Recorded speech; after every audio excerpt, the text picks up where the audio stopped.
Hey, boys and girls. Just setting this up. I never did a live when I had to invite somebody else. Usually it's the other way around. So I just want to get this situated here and then see how I can invite Briana over. All right, let's see what I'm doing here. Invite. There we go.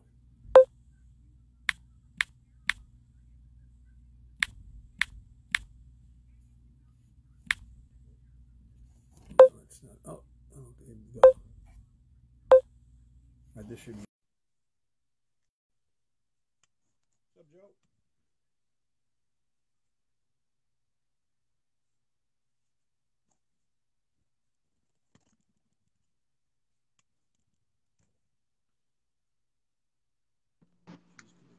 All right.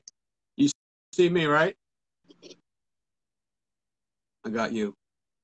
Can you hear me?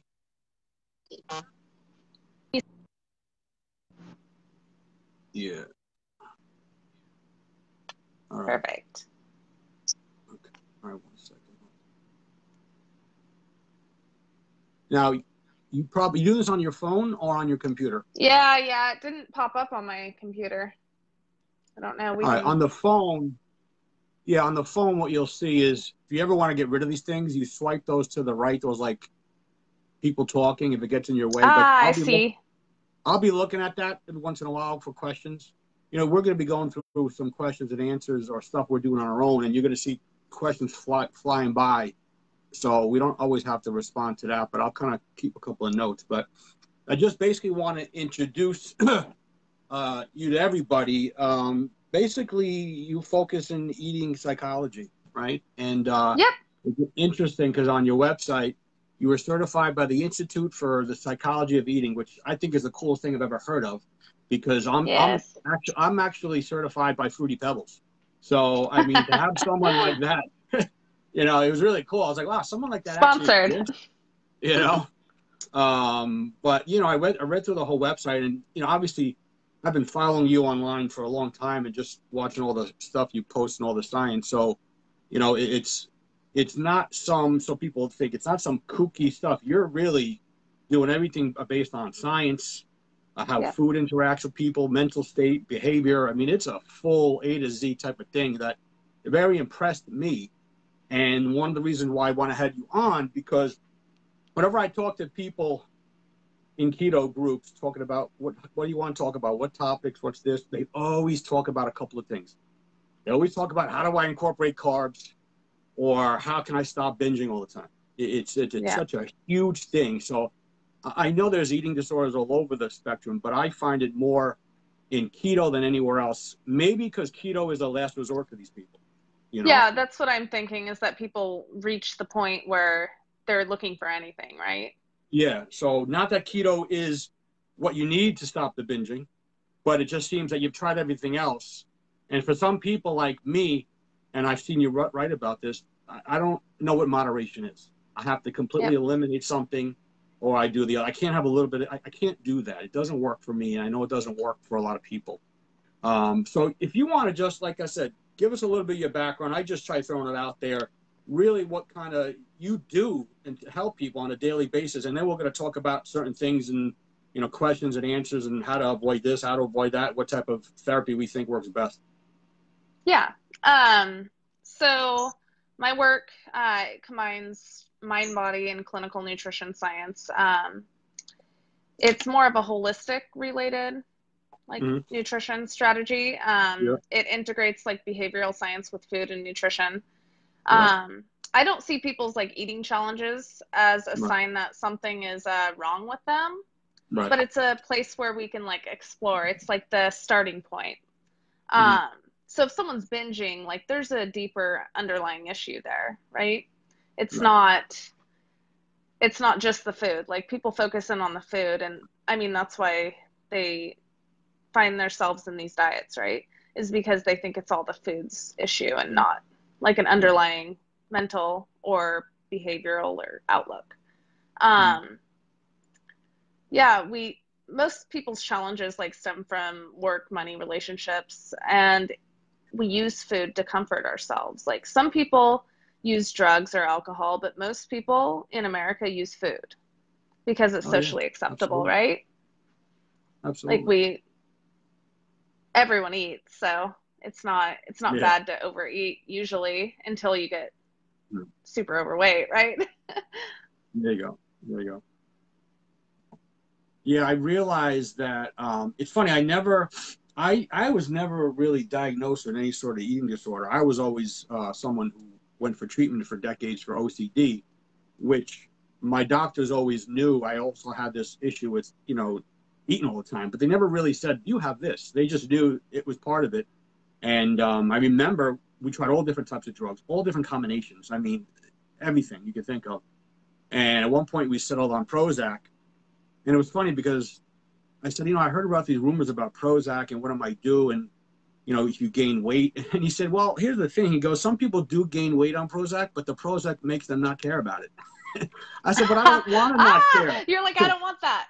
I don't want that. I don't want to not care. I want to care. So I Exactly. don't think I ever gained weight on the Prozac. But when I was 21 years old, I realized I didn't want to take the drugs anymore for a couple of reasons.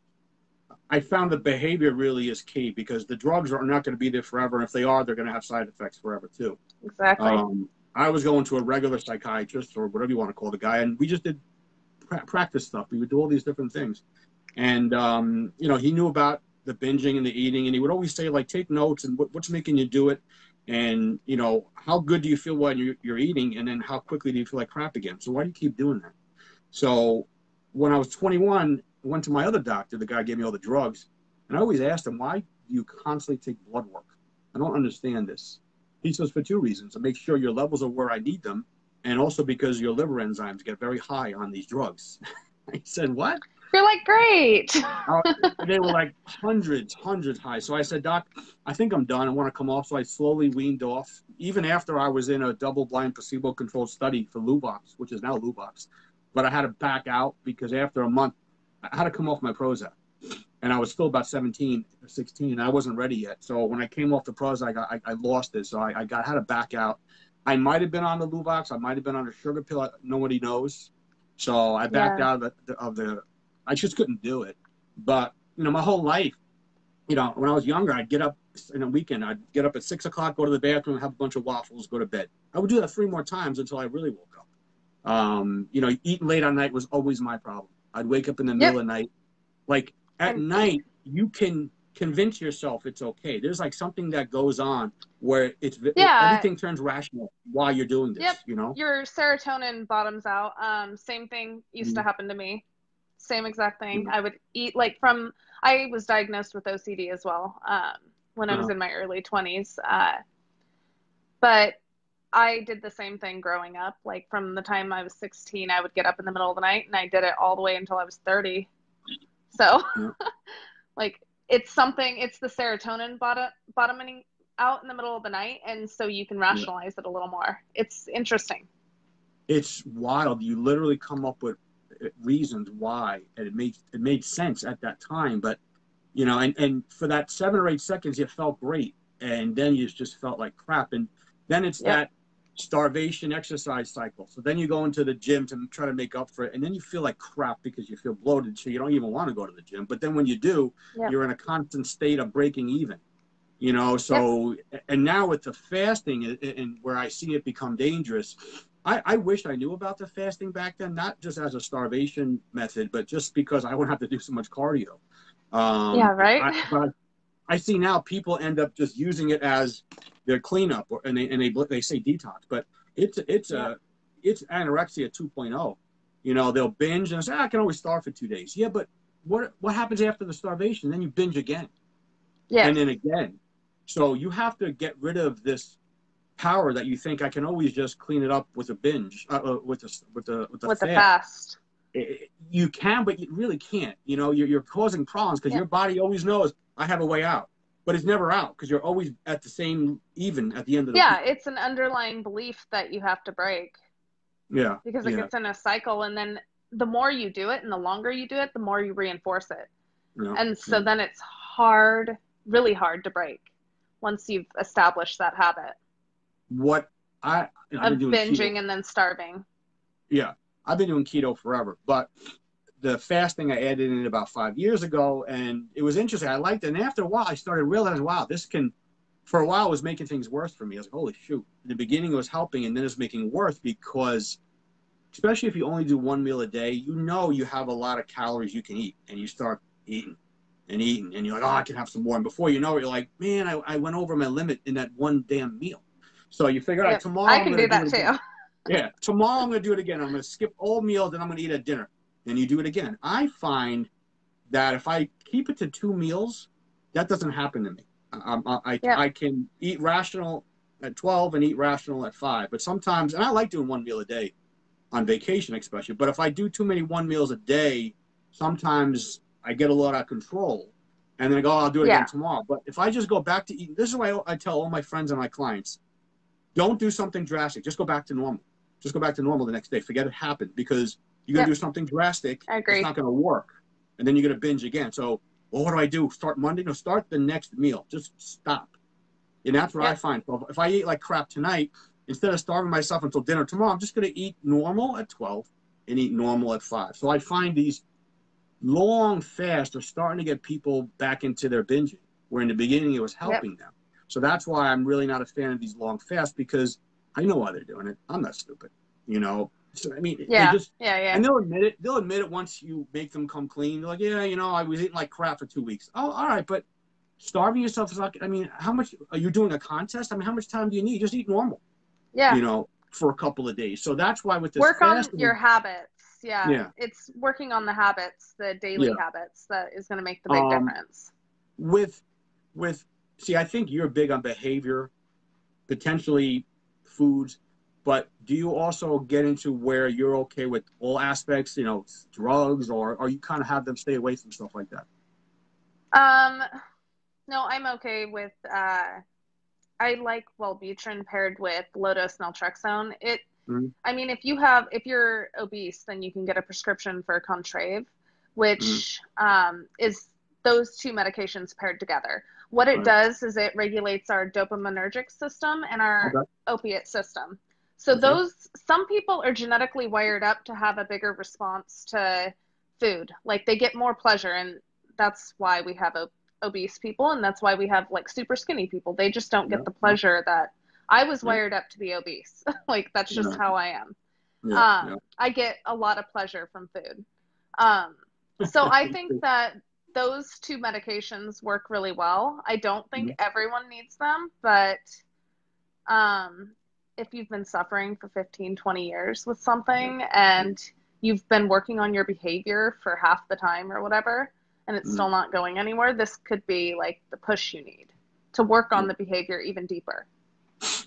Um, I think we all who have these issues have two problems: nighttime and weekend macros. The weekend comes Mhm. for whatever reason, shit hits the fan. I don't know what it is about the weekend, but for me, it's always the night. Like all day long, I eat like a nun. I have no problem. But when I do get out of control, it's that nighttime, and I don't know what happens after like 6 o'clock. But something's going on, and everyone tells me the same thing. How come at night I lose control, and then I eat more? I have never binged when I was hungry. I never had a hunger. It was just something in my head, such that Yep. I would eat, and it hurt so much to eat, but I would continue to eat. And then I Yep. would sit down, talk to myself in my head on the couch, and say to myself, there's no way I could ever eat anymore. Half hour later, after a nice burp, I'm eating again. After I just said, there's no way I could fit more food.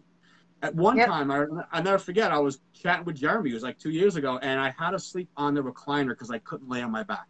That's how much my belly hurt from eating so much. Yeah. And I don't know what it is about night.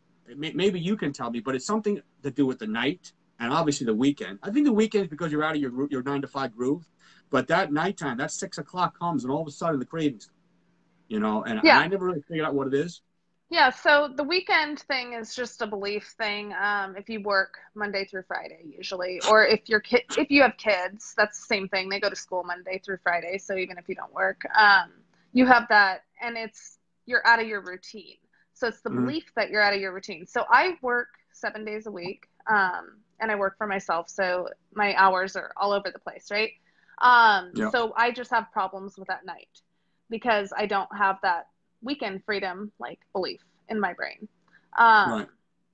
I think the nighttime, most of it is because we're so controlled during the day and we have ego depletion, which means that we start off the beginning of the day with so much willpower. And then by the end of the day, if you've made good decisions all day, you're like depleted. You have no more like mental, it's like almost like a muscle, like you run out of energy, mental energy to make good decisions. And pair that with like low serotonin, especially with keto dieting, because you have lower serotonin, which I recommend 5-HTP if you're doing that and you have night eating problems. Yep, definitely. My favorite thing.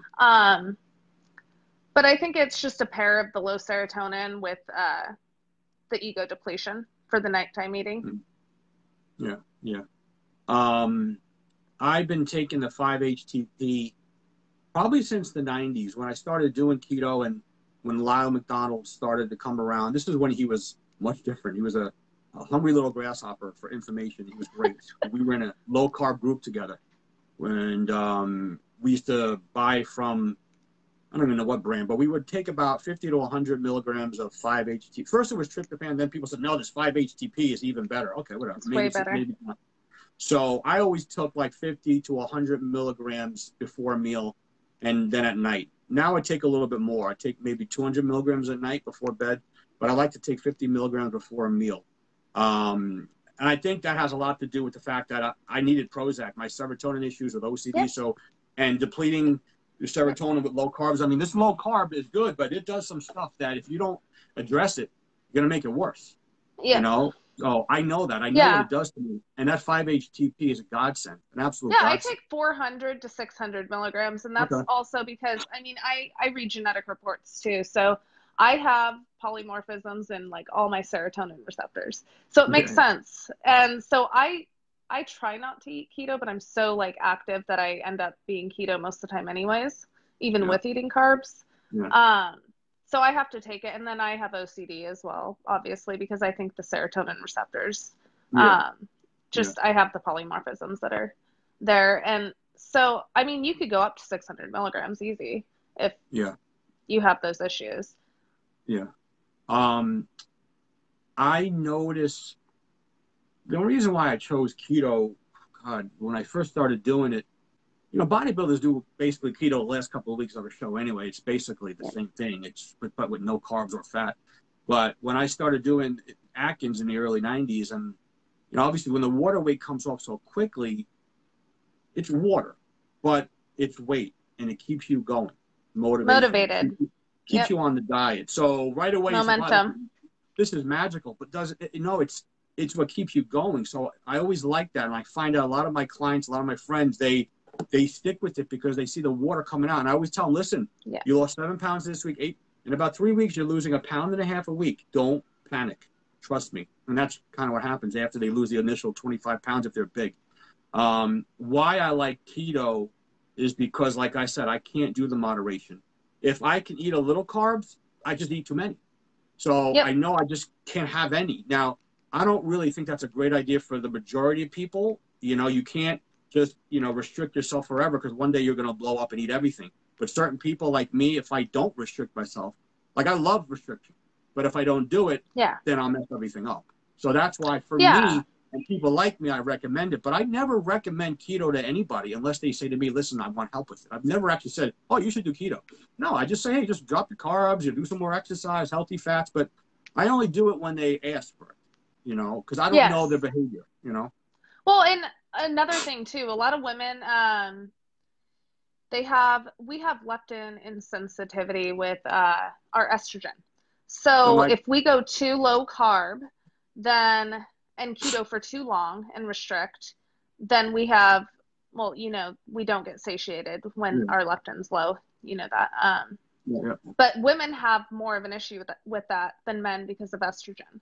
So I try to have people find like carb cycling's good. I don't like complete like avoidance of it, but try to find like a really bland carb that tastes kind of gross and use it as like medicinal, right?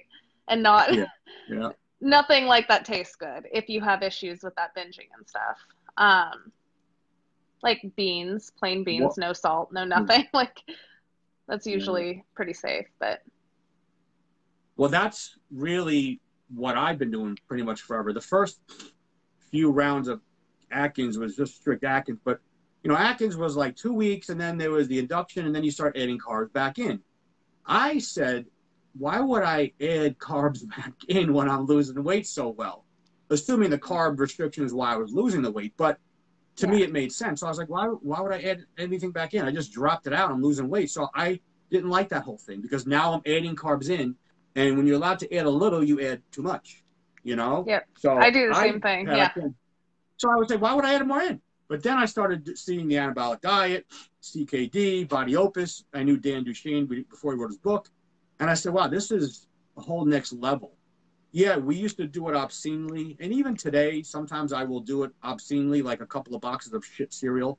But there was times where I would just go once a week, every Friday. I'd have a nice big everything bagel with turkey and cheese and right back to keto the next meal. And it would keep me going because I knew I had that meal on Friday. So I earned my carbs all week long. It kept me going. Because if you think you're never going to have a carb again, you're going to blow up one day and just pig out. But I knew I had it every Friday. So for me, it was like, it's only 6 days of being strict. And then Friday I could have my bagel, the salt. You see, it's the salt that replaced all that crap for me. Even today, when I get cravings, I put a little bouillon powder in my mouth, gone.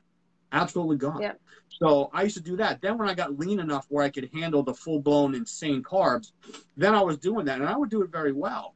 But over the past year or so, I really stopped how often I do the massive carb ups, and I've actually tried to limit it, and because sometimes it gets out of control.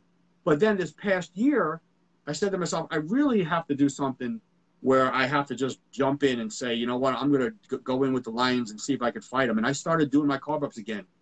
And I built up this control where I did it with precision. I ate a lot and I didn't overeat, and I felt perfect the next day. So I don't recommend people doing that, going after your demon like Batman jumped in the cave with the bats. I don't recommend that. Yeah. But for me, it worked because I finally see that, I can actually beat it. But I still step back every once in a while. I won't go crazy, but I feel having that cyclical method really for mental and even hormonal reasons is really a way to go for many people, especially if you have eating disorders. Yeah. So I agree with the mental thing. But I more like the carbs for hormonal reasons and your immune system. Like that's really my thing. Like if people can do keto all the time and like do better avoiding something completely, then I can see that. Just because I do better like avoiding certain foods too. Like I don't eat like a bunch of foods just because I have no breaks. Like I won't stop. And this is after like years and years and years of like cognitive behavioral therapy. Like it just hits my reward centers way too hard. I still do like work on controlling, like when I go out and I control portions that way. I find that easier for me. And I feel like I have a little more control over it when I do it when I'm out eating and not like in my house. You know what I've done, and thank God my wife can deal with it. We hardly go out because she knows it could be a problem. But I usually do pretty good. I go out. I honestly, I take that back. I just am a creature of habit. I like to have my foods that I had at home. But if I go out, it's the same meal every time. It's a chicken Caesar salad. You can't screw that up. Yeah. So that's really what I go for. I just don't want to be in an environment where I start eating my kids' fries, stuff like that. Yeah. Not that I wouldn't. They eat the same stuff at home, but I just like to have my food. So we don't go out as much as we used to, especially with my fasting regimen. But, when we do, if I know we're going to go out, she'll prepare me. Say, listen, I'm going out tonight. I don't care. So I'll make sure it's my one meal a day so I can enjoy myself and not go crazy. But what I did find, and this is, again, it's a slippery slope. I built a lot of control with fasting where I was really losing control. Every once in a while, I would do a 48-hour fast. Not as a punishment, not as starvation, just to get that control back. And 48 hours for me, for instance, if my last meal was 6 p.m., 6 p.m. the next day is 24. Once you hit 36, which is 6 a.m. that next day, hours, hunger's gone. Then the control is back. And all of a sudden, I'm good for like 3-4 months. Literally, it just gets my head Resets. back into the game, you know. But it's not like a starvation punishment. It's just like, you know, I'm fed up doing these little snacks and here and Yeah, there. it's like a reset. Yeah. I recommend the same thing with like food palatability, like dropping all spices out and Yep. salt and everything on your food, just Yep. to make your food as bland as possible for like a week. Yep. And Right. then everything tastes like overpowering after that, and it's like a reset, right? Yeah. Yeah. So that's what I found. I just want to answer Roderick's question. So my carb ups were about 1,200 grams of carbs, but now I vary depending on my mood between 400 to 800 grams, and they're not like pasta and bread and all that good stuff. It's shit cereal because it's so calorie dense and light and it doesn't bloat me. So that's the question. I don't go crazy no more. I keep it 400 to 800 grams, but it's extremely low fat. But yeah, so what I did start incorporating after my carb up, you see what happens when I used to carb up, the next day I get bloated, I feel like crap, and that's just water. You don't put on 8 pounds of fat overnight. You just don't do that. But I would put on 8 pounds of scale weight. And I start feeling like crap. And when you feel like crap, what do? You eat more. Okay, so I made it a rule many years ago when I started doing fasting. The day after the carb up, I do 1 meal a day. So all day long I'm fasting. I feel empty. By dinner time, I feel like I didn't gain any weight. So I use it as a method to lessen the water damage. It's just water because by Tuesday I pee everything out. Yeah. But what I'm finding, talking to more people, the more they ask me about the carb cycling, yeah, you're right. There are people that they need to restrict themselves forever, but they don't want to. And they don't really realize they don't want to because whenever they find out that I see, you can have carbs once in a while, like they want to, but they didn't think they could, you know? Yeah. So they're like, wait a second, like they all want to. Whenever I bring up carb cycling, the likes, the question, the messages I get, it's insane. So I know Well, there's it like a feeds their subculture. beast. Yeah. It Well, that's feeds what their it is. And beast as of long as they desire. right. They want just enough, but they don't want to do it because they want to eat like a pig. They just want to have something normal once in a while. But they feel like, oh, I'm going to get kicked out of ketosis. So what? Who gives a shit? I Yeah, haven't been in yeah. ketosis in 3 weeks and I lost 10 pounds. It doesn't matter. You know, so once they get rid of that, the freedom is a phenomenon. We have a group, the cyclical ketogenic group. These guys and girls, it's like they found the second coming of Jesus. They're like, this is amazing. Like, I don't understand. I just had half a box of cereal and I feel phenomenal and I lost weight. So now and then for the rest of the week, they eat perfectly strict. Then they carb up a little bit and they're like, my God, I lost more weight and more weight. So they have that freedom back. You know, keto is not a prison sentence. That's why I try to tell people, it's not a prison sentence. Look at the way I eat. I eat the funkiest stuff. You know, even if it's all keto, it's like chemical versions of the shit, you know, but it's still low carb. So you don't have to have grilled chicken, steak, and bacon. I mean, I have like protein pancakes, you know, no carb yogurt, you know, weird shit like Walden Farm fake syrup, diet soda. One woman texted me the other day, messaged me, she goes, you can have diet soda on keto? I'm like, well, yeah, it was 80 You're pounds like, drinking yeah. diet soda. She was like, thank you, Jesus. Like they're being told a lie. Life. They're being told a lie. They're being told that you need to restrict yourself forever. It's like a cult. No, you don't. Yeah. You know, no, you don't. find what works for you. You find your limit. You find, because if this helps you from binging by knowing every Friday you get to have, like I had a friend of mine, he wanted to do my diet where he somewhat carved up every week. But he said to me, listen, I'm not doing regular keto. I need that cheat day. If you don't want to help me, fine. I said, I'll help you. I got him down 150 pounds. Every Friday night, he had a big chicken parm and spaghetti. Every Friday night, like clockwork. The rest of the week, strict. He looked forward to it. He put in his work. He never binged. He never cheated. And if he did, he didn't earn it, so he had to skip it. Okay? So I have other clients that they can't do that. Every other day, they tell me, oh, I messed up. But if you know it's coming Friday, it's like payday. If you know it's coming. So that's why I recommend people incorporate cyclical. That's what I've been doing forever.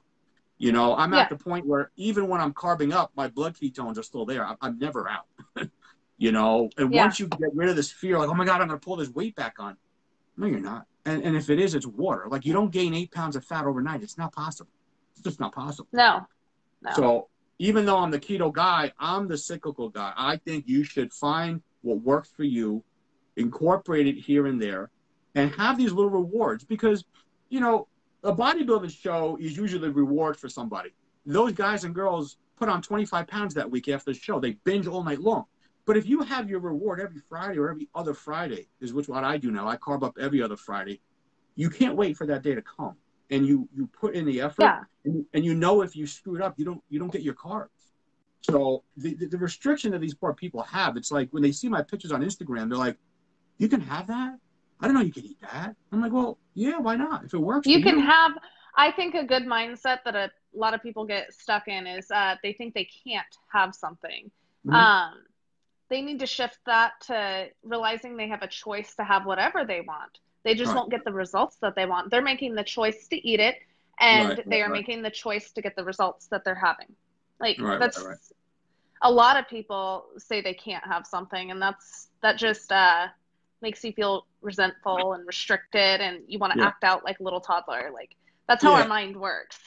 It's funny because I've seen those memes on the internet where it says, you're telling me you can't have a banana, but you can eat all the bacon you want. Like, Yeah. people say that to me, and I'm like, no, it's not that I can't have a banana. For my protocol, it just doesn't work. Okay, I can have the banana, but for the design that I set up, I just can't have the banana. But there's nothing wrong with a banana. Like, people are vilifying certain foods. You know, I mean, I lost 80 pounds on a carbohydrate-based diet. I was eating brown rice, tuna, 5-6 times a day. That was the first time I lost a lot of weight. Then after the years, you start gaining it back, and it was the typical low-fat diet. And I really wish I did keto back then because I didn't know about it. I was very young, and I lost 90 pounds almost. My hormones were wrecked. I mean, I was eating low-fat. Back then, we were like 15 grams of fat a day is too much. So I've been there. I'm taking tuna cans and I'm draining the tuna in water and strainers. Draining. You didn't need to do that. So my hormones were so bad. I was cold all the time. My testosterone, which should have been maybe 600, my doctor said, you have the testosterone of a 90-year-old woman. It's 78. 78, and you're 20 years old. And I'm always cold. It's 75 degrees, and I'm wearing a windbreaker. I was so frail, and I was like skinny fat. So I realized I had to get a little fat. I started eating some more. That's when Lyle said, dude, you got to gain weight. You just got to get fat. You got to get fat again. You just got to fix yourself. Put on some weight. I mentally accepted it. Found the keto, and I said, wow, this is, for me at least, the healthy fats, I would have done it. There's other diets I recommend people. It usually requires moderate carbs, but a lot of fish oils, a lot of fats, healthy fats, olive oil, stuff like that. I'm all about healthy fats no matter what diet you're on. And there's always some sort of carbohydrate manipulation, because that's usually what triggers a lot of people. Look, the potato diet is the most satiating diet on the planet. The potato diet, it's a fact. People are like, what are you talking about? The potato diet. I mean, to me, it's too bland, but people do it, and they lose tons of weight. So when our keto people realize keto isn't a be-all, end-all, it just happens to work for you, or it's your last resort. That's why I see so many people that are eating disorders, because they've tried it all, they came to keto, and it's the last resort they have. So when they find out I binge, they're like, you're what? You mean you're not a cyborg? You're not, like, perfect? No, dude. Not a robot? Yeah, like what they say to me. Great. You mean you're actually normal? You mean you look? I show them pictures when I was heavy, and then all of a sudden they open up and they start talking. Like, oh my god, I can actually, because they don't take you serious. When you look like a douche with this tank top on, they're like, this guy don't know. Now, number one, it's summertime, so I wear this to bed. So if this was winter, I'd be wearing a shirt. So that's what it is. So when they find out, like in the gym, they'll ask me questions and they'll look at me and I'm like, yeah, I lost 80 pounds. I'm like, wow, I never knew that about you. And then they really want to talk to you. Like, now they respect you like they don't respect you now. You have to show them that you're normal. I'm human, and I have all the same flaws everybody else does. But because I'm able to laugh about it and joke about my problems, like me and Jeremy, we're the worst. Like, if we were alcoholics, we'd be the worst AA partners, because we'll try to stop each other from binging. And then we start texting pictures of food and we say, fuck it, let's just go. So we're the worst at that, because we constantly encourage each other to binge, and then we laugh about it, but you got to learn to laugh, number one. Okay. Don't let it define you. Yeah, it defines me. I have this eating disorder, but I work around it, it'll make me go nuts. Sometimes, I close down for 2-3 days. I don't want to talk to anybody, but lately I've stopped that for a long time, because what I tell all my clients and my friends, try to remember how it makes you feel. How did it make you feel last time? And remember, as you're getting ready to put food in your mouth, I want you to say to yourself, I don't like how this makes me feel. And you know what? I need to suffer tonight. I need my stomach pains to come, and I'm throwing this shit away. So that's what I find. I find you got to put in the little bit of the effort. I know there's a lot of hormonal factors and other things going on, but the effort's got to be there, you know? Well, and just the simple realization that you have control over your hands and what goes in your mouth. Like when you are in the depths of a binge eating disorder, you feel like you cannot control yourself. Oh, like crazy. You just shovel that food in your mouth. Like I've been there. Like you feel like you can't control it. But if you repeat over and over to yourself, I can control what my hands are doing right now. I can control where I put the food. Like I can put it in the garbage. Yeah. That's where it needs to go. That's just realizing that helps. Yeah. For this past 6 months, you know, I've been getting in shape for this Punta Cana. See, that's another thing that I love. I give myself a couple of events a year, and that's why we keep doing these little event things, these transformations, because it coincides with what I'm doing in my life, and I let the members join me. So I love these little goals that I set for myself. I find that set goals, I put it on a calendar. Every day I update my food, my weight. Some people say, wow, that's crazy. I love that. I love recording stuff. I'm very analytical. So I don't think that's obsessive. I just enjoy it. I enjoy it because I can always go back 6 weeks and see when the last time I binged. Because I'll literally write down what I ate. Okay. And I'll say, wow, it's been 6 weeks. Wow, it's been 8 weeks. So what I've been doing for the past 6 months, I've literally, for the first time in my life, would make a massive vat of everything. You're talking cookies, this, and then I stop and I just pour it out. I go on the couch, I grab my gum, and I start chewing 100 pieces of gum, and then I'm done. The other thing I recommend, not all the time, come up with extremely, extremely limited caloric replacement. You know, my dad loves to eat peanut butter and shit at night. I said, Dad, watch this. See this powdered peanut butter? See this Walden Farms no-calorie chocolate syrup? He's like, holy shit. I'm saving him 500 calories a night now, okay? He still feels like he's having his stuff. But in the long run, I still think you're feeding the monster. You still have to eliminate it all, you know, all of it, you know. But you tell me, I mean, some people say, hey, just have a pickle, but you're still feeding it. You still haven't gained control. You just limited your caloric consumption. Yeah, and plus there's the whole, I mean, like I went through phases where I ate a shitload of those Miracle noodles, right? Because those are like calorie free. And I would binge on them, right? But yeah, it is, you're still keeping your stomach all stretched out. You're still doing the same behaviors, even though it has no calories in it. That's definitely why the fasting is preferable, because you're breaking that behavior. So it's better long term. Like you're fixing something instead of just band-aiding it. Eating calorie-free foods or whatever is almost like band-aiding it, right? Yeah. You're not learning any new behavior. No.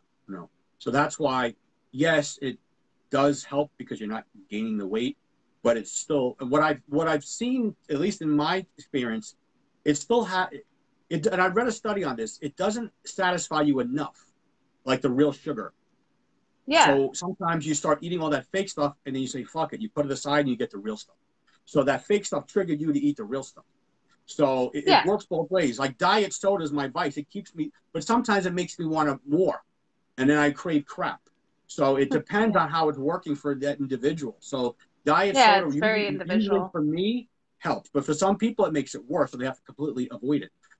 What I find, and this is an old saying, at least for men, breakups make bodybuilders. Because usually when we break up, we get motivated. And I find women get depressed, and they eat. And, you know, the guy cheated on you, broke up with you, and you start binging and binging and binging, but it's not helping you. You know, you're relating stress to food. You eat, now you're more stressed, and you eat more and more and more. So what I tell a lot of my clients, and I don't have half this training you do, is first find out why are you doing it? And is that really the way you should answer this problem you have? Your husband cheated on you, and you're going to give him that satisfaction that you're now going to get fat? Fuck him. You know, that you don't deserve that. A lot of women do that because they want to put space in between, like being hurt, and so it's like it's a psychological thing where they think like, well, we are valued on our appearance. Women are, men are too, but women are like, that's just most of our evolutionary value, right? So we put on weight to keep distance from like being hurt again. So Mhm. a breakup, like that's just, but you're right. Like that's a flawed concept. Like it's Mhm. flawed logic. Like you're just going to hurt yourself more in the long run because then you're going to have all that extra weight on you. I've But always, short I, term, it's your body's defense reaction. oh yeah, and I've seen the times that it happens with me. It doesn't necessarily mean one specific incident. It's just an overall stress. If I'm stressed with work, like I had a woman whose brother got in a serious accident, and she's like, "Yeah, I'm binging again," and she was stressed out because of her brother. And I was like, "It's the stress." I was like, "Trust me." I was like, "Don't go looking for all these things. It's the stress. You're just stressed out." And when Yeah. the stress happens, the anxiety, you go to food. It tastes good, and you should try to do something else. Go to the gym, get out of the Yeah. house. You know, but they always look for food. I always look for food, but I always said this: if you don't have it in the house, you can't eat it. So when Yeah. it's bad is when you actually go to the store and buy it. Then you have a problem. It's one thing if you eat Yeah. your kids' cookies. If you eat your kids' cookies, it is what it is. But for you Yeah. to actually get in the car and buy it, now we have a problem.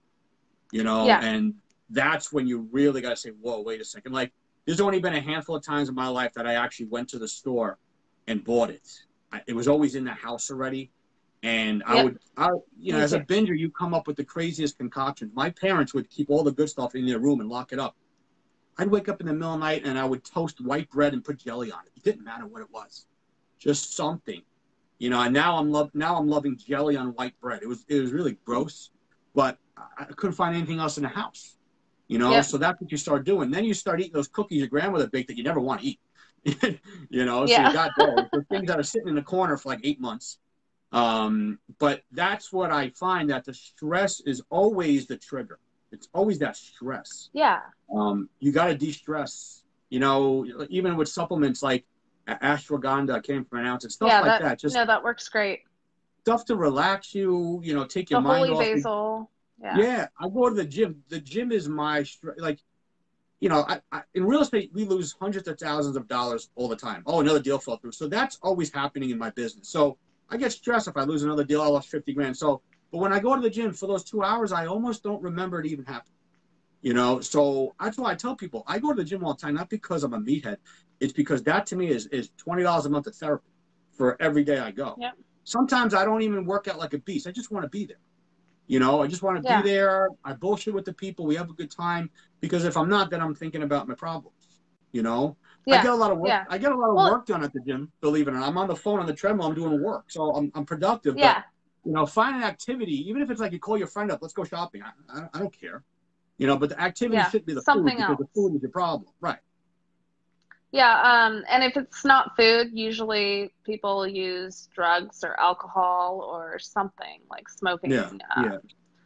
There's video I mean, games. Like, I mean, they're endless, the addictions that manifest, right? yeah, We just want to yeah. find the one So that is least harmful, right? Like yeah, the gym.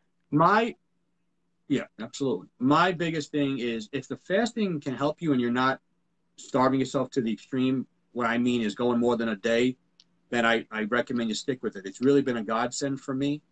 My biggest thing my whole life was getting up at night and eating. And I'm talking 12 o'clock, 1 o'clock, 2 o'clock, all night long. And this is amazing, I haven't done that in probably 9 years. 9 years.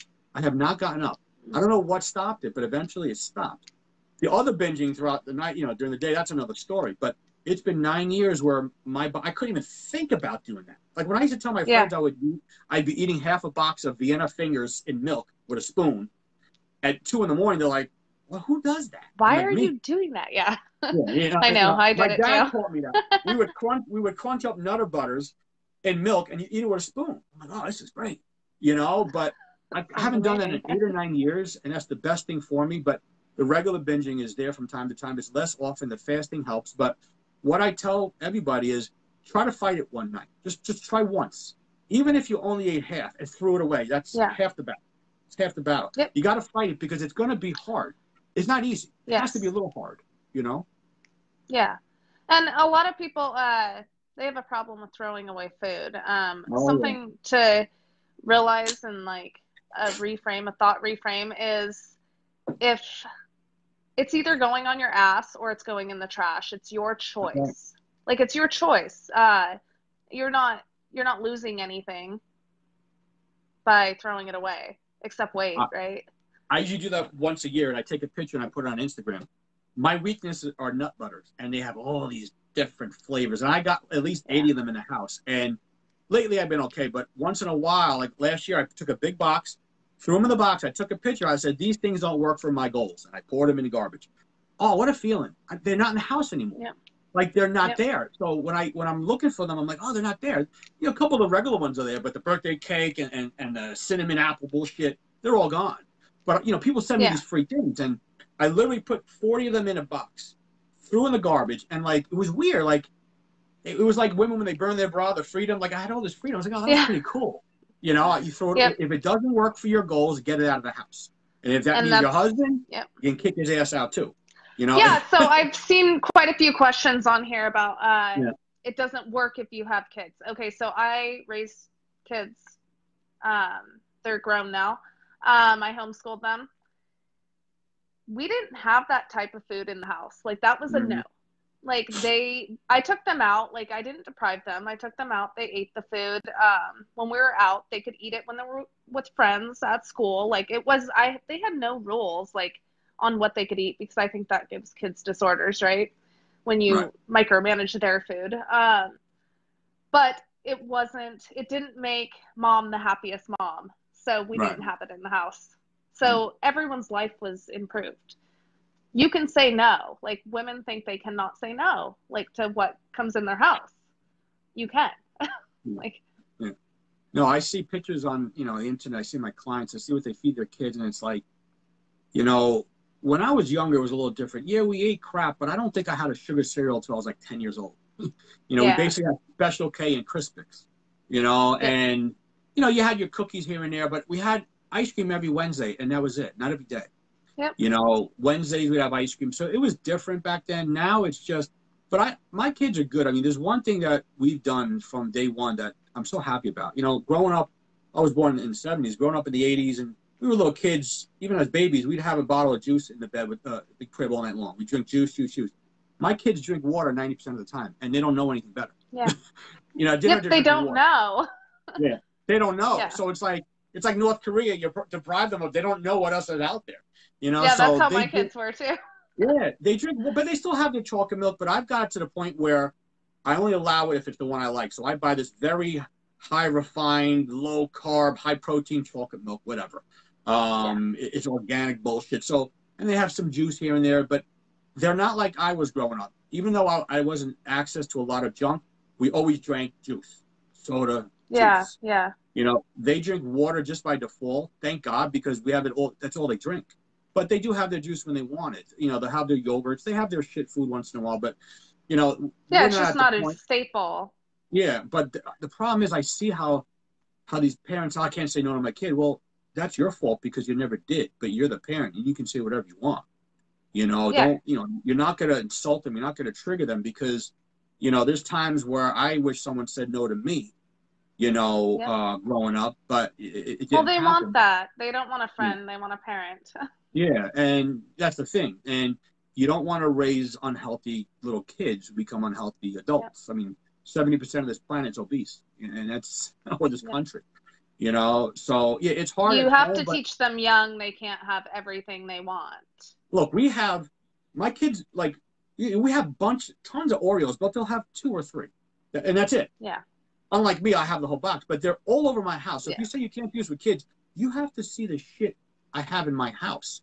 But it lasts forever because they don't overeat it. They just have it here and there like a normal kid. But if I'm not eating their shit and there's so much of it in my house, you really shouldn't be saying, oh, I can't do it when there's kids in the house. Yeah, you can. I have an eating disorder, and I do it. There's double stuffed Oreos upstairs right now. There's so much stuff, but they stay there for weeks. I mean, weeks, because my kids don't really eat a lot of that shit. At night, sometimes I'll have yogurt. They'll have a cookie or two, you know, a yogurt squeeze. They eat a lot of yogurt.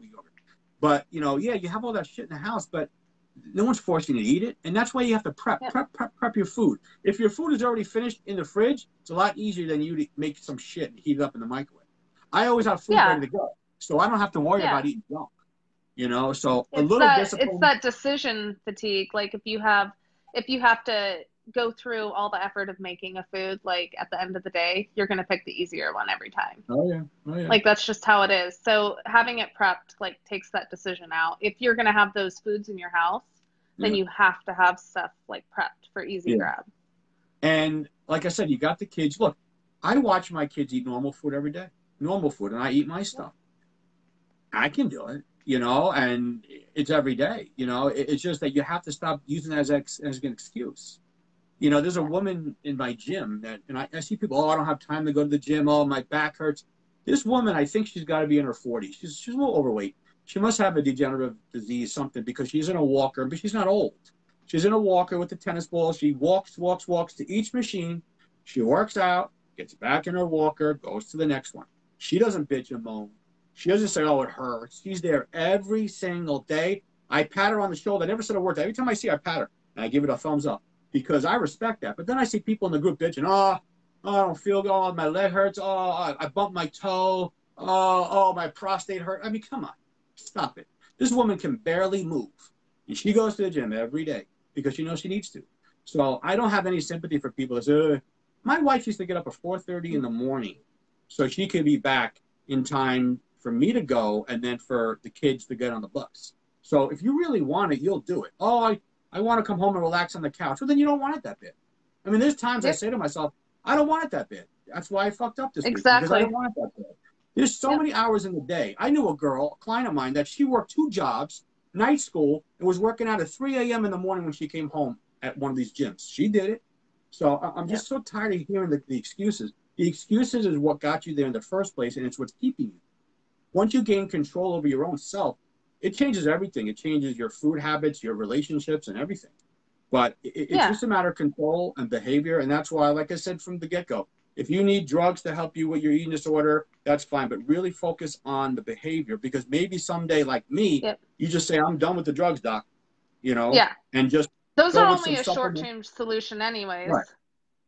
Right. There's nothing wrong with the supplements, 5-HTP, ashwagandha, anything you got to do, you know, to just keep everything going. If you got to cycle in some carbs here and there, like I said, stop with this dieting sentence. The word diet is offensive. You know, it's just the way I eat. It's just the way I eat. I'm not always on a diet. It's just the way I eat. I call it way of eating too. Yeah. Like I like the way of eating. A diet usually has a beginning and an end. So, and you're always figuring out, when do I end? What happens when I end? So why don't you end it every Friday and have a nice little meal, you know, and don't pig out, but eat responsible, have something you normally don't have. I mean, what are we talking about? A bagel, 50 grams of carbs. It ain't going to kill you. But if it triggers you to eat more, then I understand why you need total restriction, which is what I usually need. But I also add in those carbs as part of my non-restrictive parts. So I think for the long run, I think not forcing yourself into the same thing forever is really going to help you with some freedom. Because if you're forced, at one point, you're just going to give up. So I'm done. I'm done. You know? Yeah, when you're too strict on yourself, you have to be able to go to like events, your kids' birthday parties, and be able to enjoy like what everyone else is having, because that's how we form like community. I mean, when you have strict deadlines to meet, like a weight, then you have to say no. But otherwise, like, what's the point of life if you're going to sit there and be pissed off all the time about not being part of like the crowd or your friends, right? Right. So I think occasionally it's okay. Right. Well, see, that's also, if we do tend to, see, I usually have only 2 meals a day. I've only eaten 2 meals a day forever. But 3-4 days a week, it might be 1 meal a day, because maybe a client wants to meet when I normally eat at 12. So I say, okay, I'll have only 1 meal. Like, that's the freedom I love with fasting. If a client wants to meet at 12, which is usually my first meal, I go, okay, great, I'll eat 1 meal today. There's no problem. I always, no matter what my schedule is, Wednesday and Saturday, for whatever reason, I set that up as 1 meal a day. That's just what I do. It's my thing. I enjoy it on Saturday because if we do go out, even though I'm not going to eat crap, I can at least enjoy myself. You know, maybe I'll have a bigger portion. So you don't, and I was talking to a guy today. I haven't seen him in a while. I was like, wow, you lost a lot of weight. He's like, yeah, I started doing that fasting you told me. And he goes, you know, it's funny. I never thought I could lose weight eating pizza. He's like, I said, what do you mean? He's like, well, I only eat like once or twice a day. I eat a lot of protein, but I still have my pizza, you know, in moderation. So if you're going to go out on a Friday night, make it your 1 meal. if you don't overdo it, the chances of you overdoing your caloric intake for the day in that one meal is slim to none, unless you have a disorder. So you're going to come away lighter the next day. So that's why when I go on vacation, I love fasting, because I come home 2 pounds lighter and I eat a lot of food. So that's why fasting really helps for a lot of people. Just don't use it as a punishment, because then you always think, well, I'm going to punish myself. I always have that way out. Well, then you're never going to stop if you know that way out. If you know the way out's not there anymore.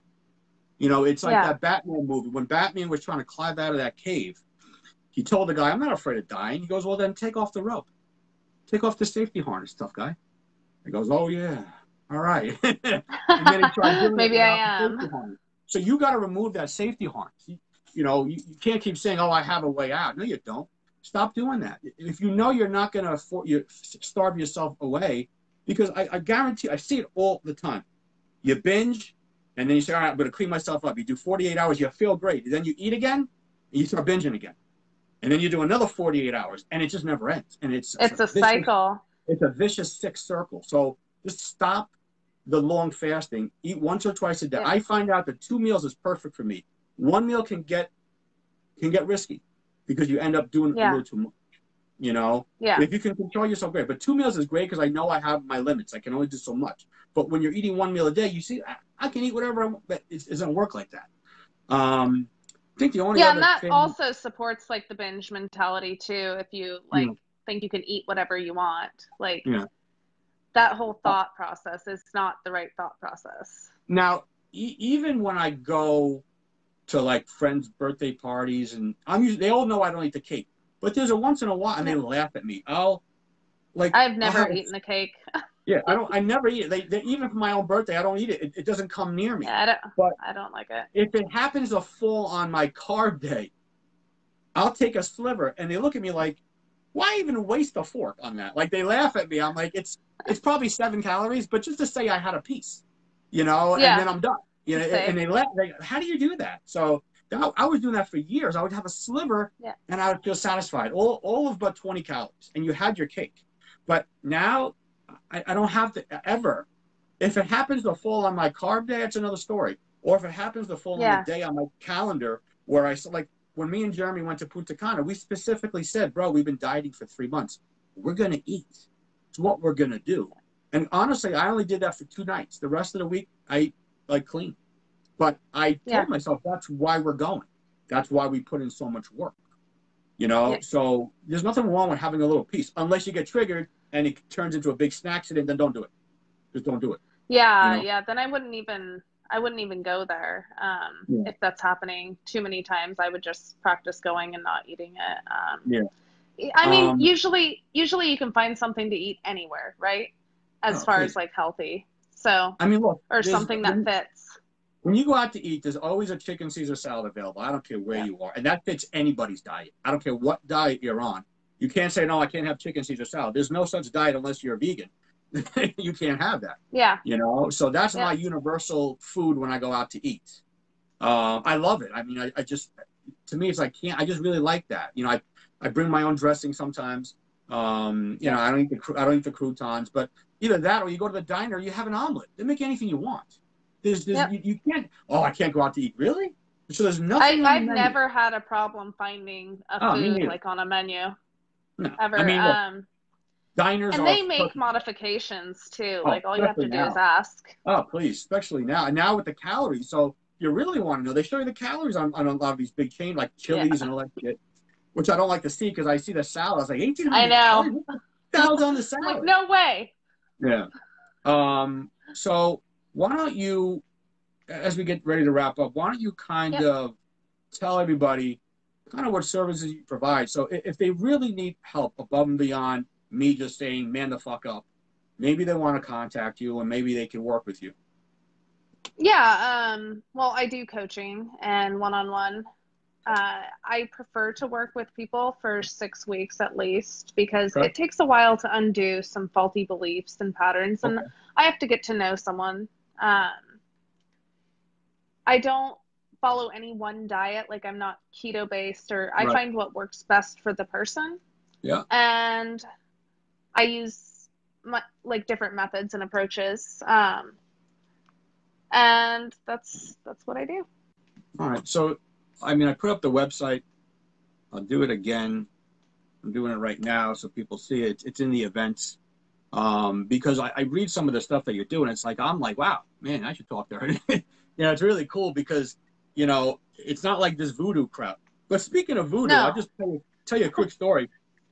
When I was in my 20s, I was going through a lot of the binging, and I didn't know really what else to do. And someone had mentioned like hypnotism. I was like, look into that shit. Like, let's try. All right. Now I didn't get hypnotized like they do on TV. Like I wasn't pretending I was an animal. It wasn't like that. I don't think I ever went under traditionally, but I met this woman and she was amazing. And I remember this was back in 1995, 96. It was in Connecticut, and I think it cost me $285 for like a 3-hour session. It was the most amazing thing I've ever experienced in my life because she sat down with me. She did all these weird things. She asked me questions. She was tapping on certain body parts. And she figured out all the foods I can't, and it was everything. She goes, avoid nut butter. I was like, how the fuck you know that? Like, how do you know that? She goes, your body told me. I was like, what? What? You're like, So like, what is this voodoo shit? Yeah. So it was a voodoo shit. Then I had these laser lights on my eyes. She goes, I have CEOs of big companies come here. They come here for tune-ups, and like we record the whole session, so I would listen to it at night. I lost 25 pounds that next month after I left. I don't know if it was all in my head, but whatever it was a catalyst or something. Yeah, it works for some people. What it does is it focuses on the subconscious mind, and so I do that as well, but I do it not through hypnotism. I do it through talking to you and analyzing your thoughts and telling you where your sticking points are. Because I can see belief patterns and irrational thoughts really well, and so I can help point them out. Hypnotism does the same thing. It puts these subliminal thoughts in your subconscious, and so it's about the same thing. A little different, but same idea. Yeah, she was weird because she kept tapping me.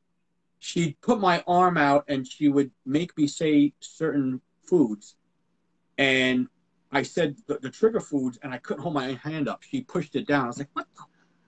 So then she started making notes. Yeah, and all the notes was all the foods that I go crazy on, and she didn't know because I never told her.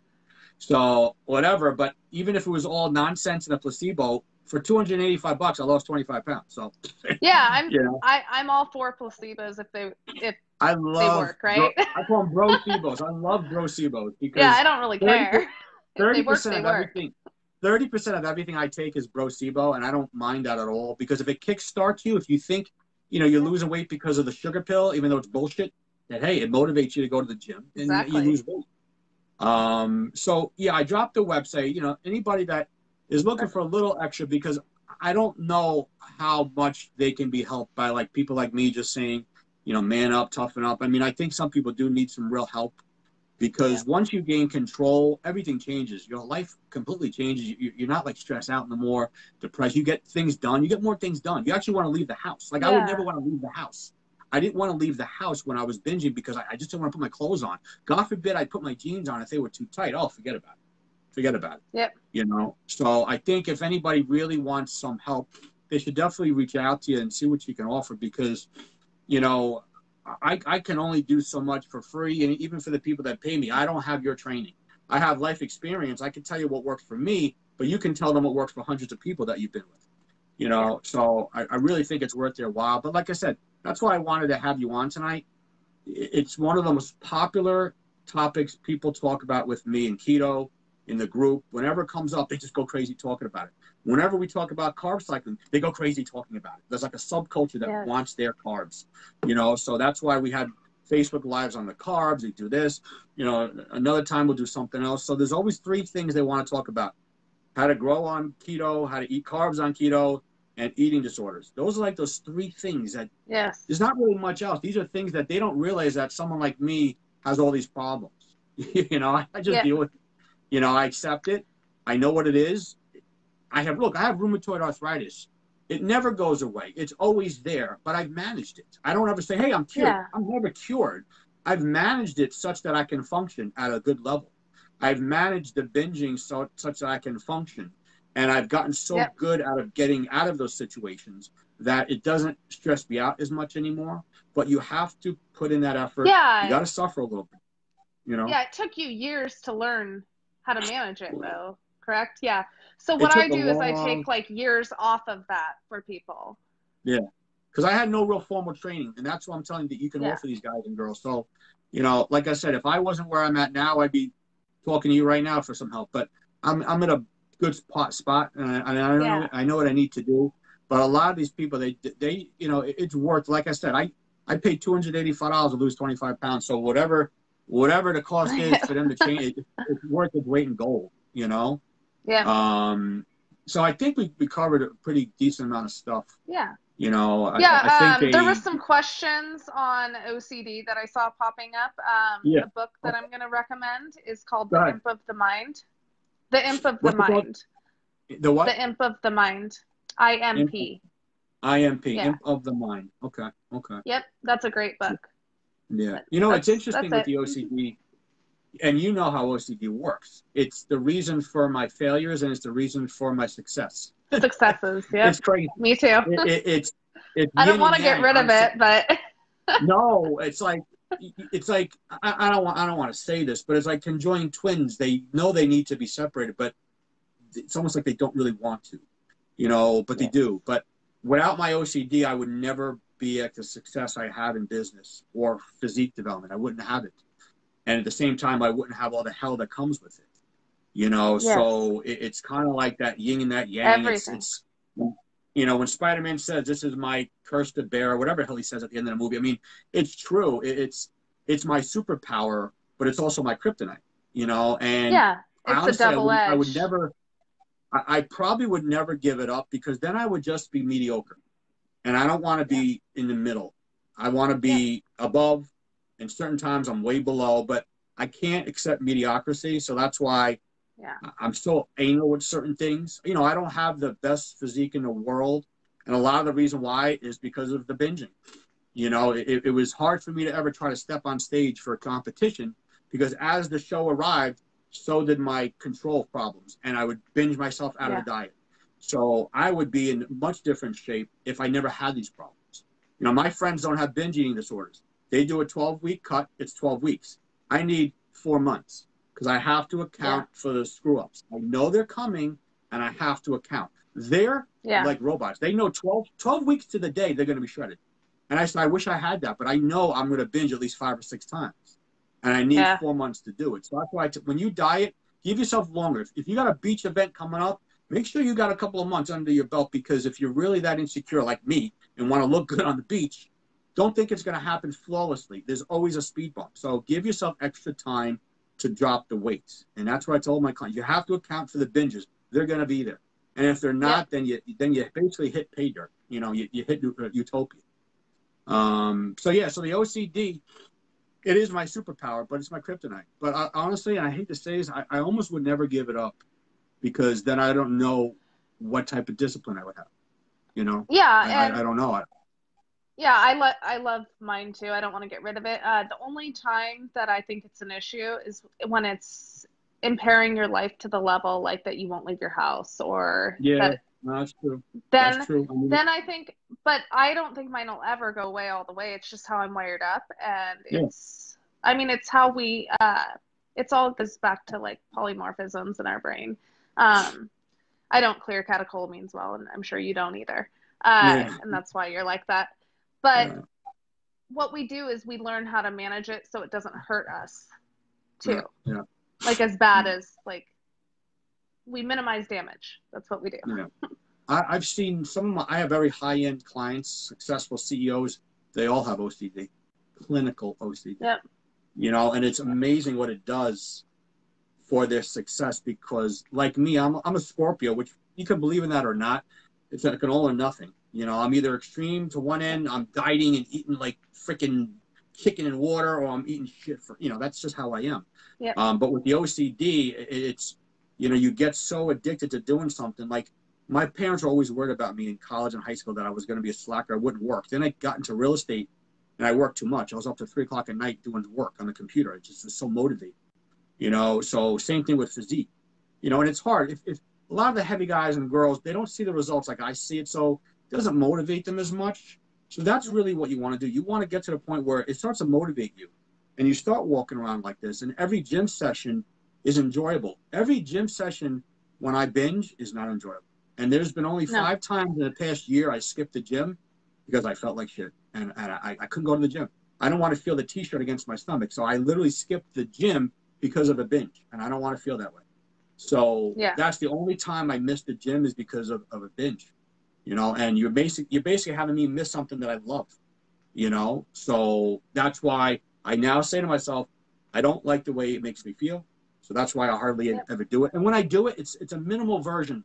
It's under it's control. not like it's not usually I'll have a binge, relax, an hour later another one, an hour.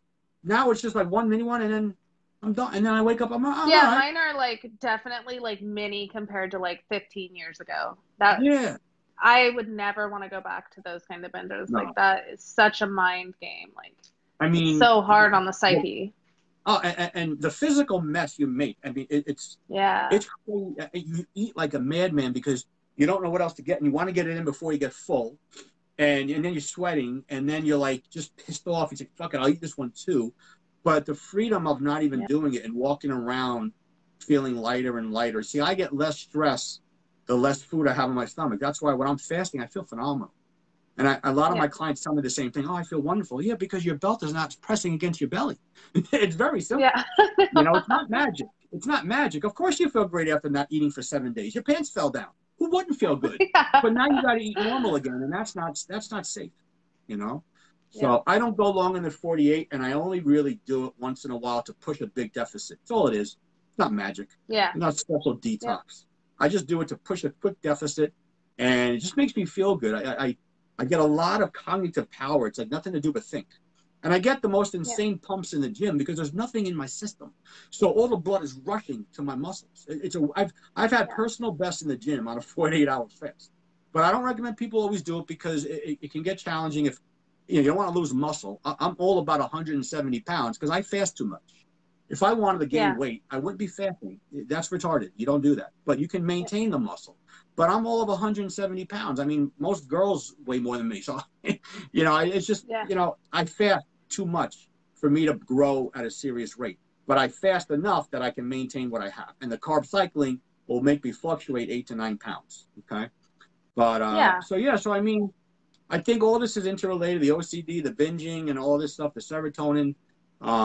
If everyone should take these little tips with the 5-HTP, de-stress, get into the gym, because the gym, unless you're going to Planet Fitness, is not handing out food.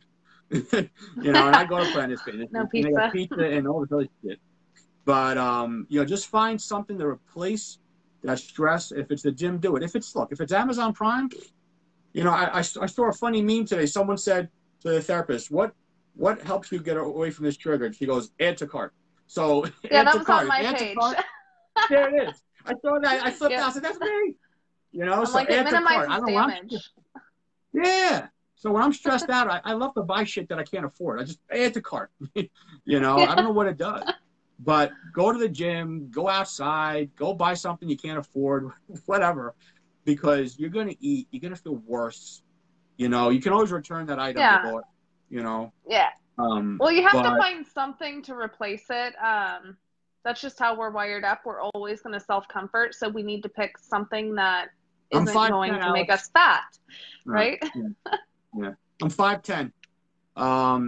So I think we covered a lot. I think people got a good grasp on the fact that people see me and they probably see you and they go, wow, you guys have eating disorders?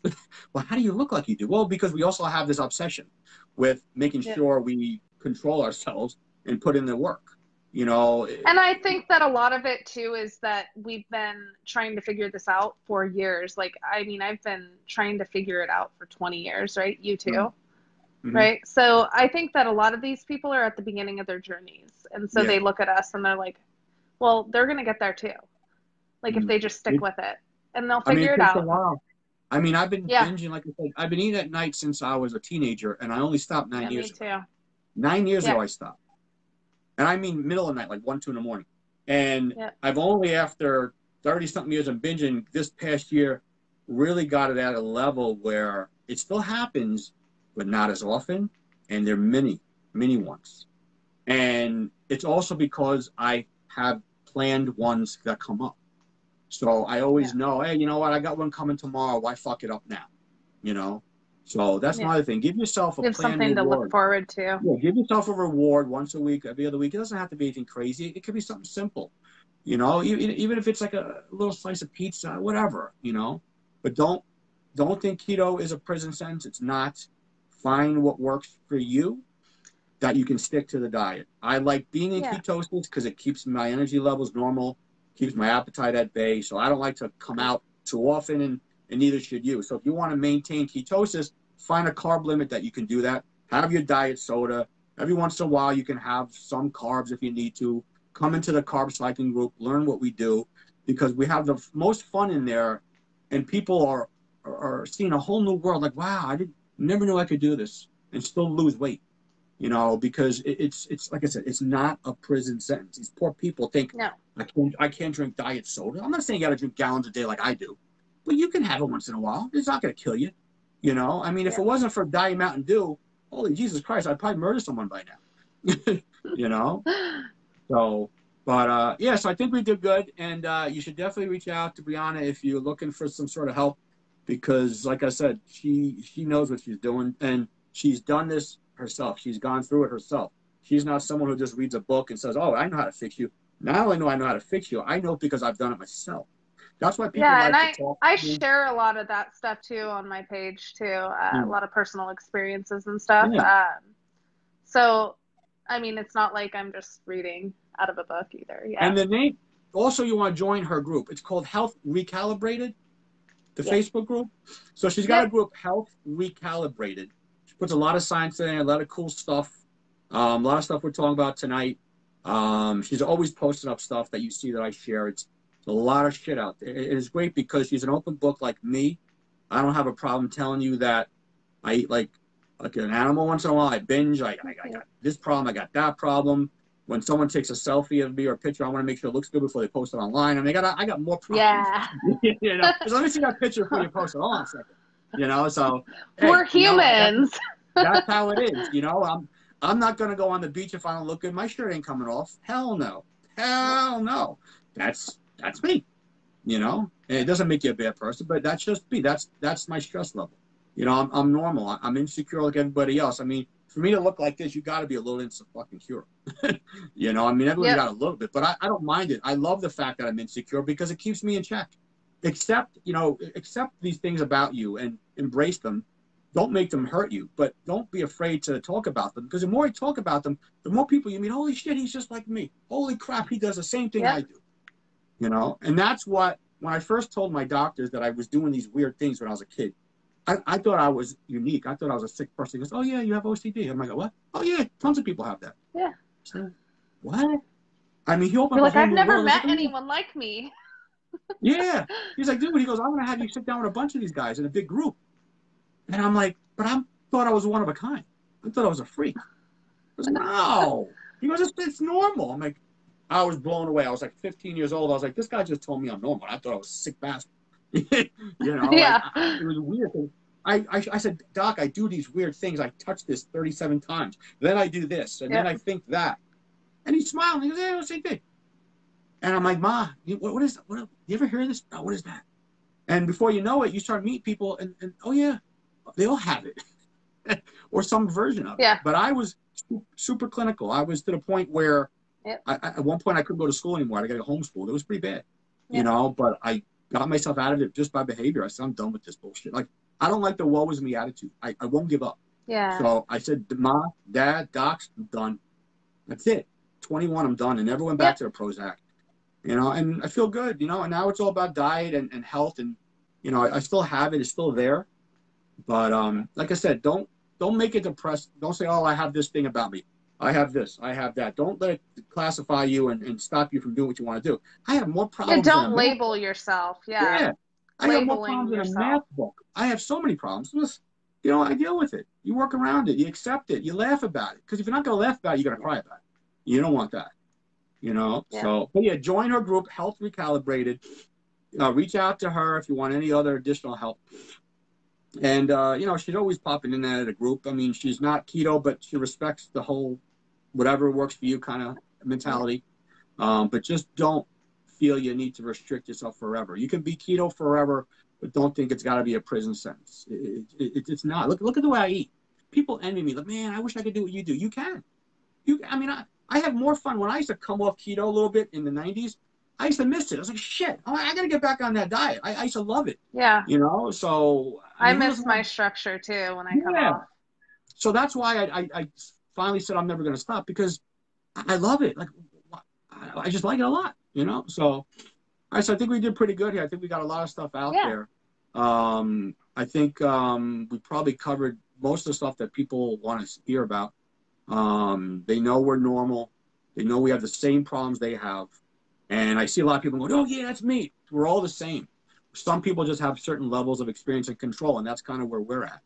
But it doesn't mean I'm not going to binge next week. It might happen. I don't know. I have no idea.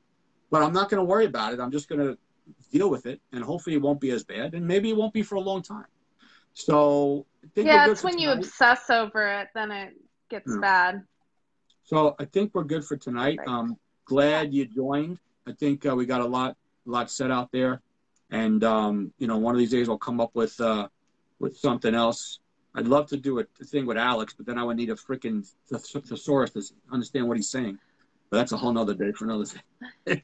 But yeah, one of these days we'll do something else. I'm always trying to come up with cool things that people want to talk about. People just want to be real. You know, they don't want to hear about, hey, let me tell you about this new cool diet. No, I want to be real. Be real with me. So this is being real. Maybe next time we'll talk about something else. I don't know what. You know, I mean, you know, sagging skin. I don't know. I'll bring someone on. My doctor friend, he's a surgeon. I'll bring him on. You know, people like to talk about real world problems. You know, they don't want to talk about this fantasy Instagram bullshit where you take 300 pictures and you put the one that looks good. That's what I do. All those pictures you see of me, I went through 300 to find the good one. And that's the one I post. I know. You know? Yeah, no, I have a blog post on that too, on social media facades. Oh, it's like that movie Aliens when they cloned her 9 times and they finally did it perfect. Then she went into the room, she saw all the deformities. That's fucking me. That's what we all do. You're not going to put the bad picture up. You know, I'm too insecure. What you got in your mind? If the light's not hitting me right, I don't even look at it, you know? So, all right, so I think we're going to sign off. And Alex, yeah, I think she is a little smarter than you, bro. Sometimes she drops some science and you're like, that's why I love her. You know? Yes. But yeah, so listen, I'm glad you joined me tonight. We'll come up with some other cool things in the future. And then definitely I hope some people reach out to you, because, look, if you can help them, then eventually they can graduate to the cyclical part and they can join my other group. So maybe you could be the catalyst for them coming into my world, the CKD group, because I think a lot of people need that. They need that fun. They need some of that, and they're not ready for that because they still have this problem, which I think you could definitely help them. I agree. And I think that they're doing the best that they can, and this is a good solution for them at this time. Yeah. So Alex just dropped your website again. I'll give him a second for everyone to see it. Yeah, go to our website, reach out. Thank you. And as you know, everything's confidential unless you're talking about myself. I tell everybody my problems, but she ain't gonna tell anybody your business. But yeah, so reach out to her. We're always around. You know, always ask questions in the group. You know, don't be afraid of telling us what's going on, because out of 130,000 people, I guarantee there's about 50 or more that have the same problem you have. They just don't want to talk about it. So the first thing you want to do is talk about it. Feel free to tag me, and I'll answer. I don't see a lot on there unless I'm tagged. So yeah. So, all right. So I'm gonna go have a little diet soda, a couple pieces of gum, and pop some of my CBD and relax on the couch. Me too. And go from there. So I'm glad you joined me, Alex. See you soon, buddy. We got to hit up the donut plant in Manhattan one of these days. And we'll go from there. All right? Perfect. All right, everybody. Thank you. Signing off.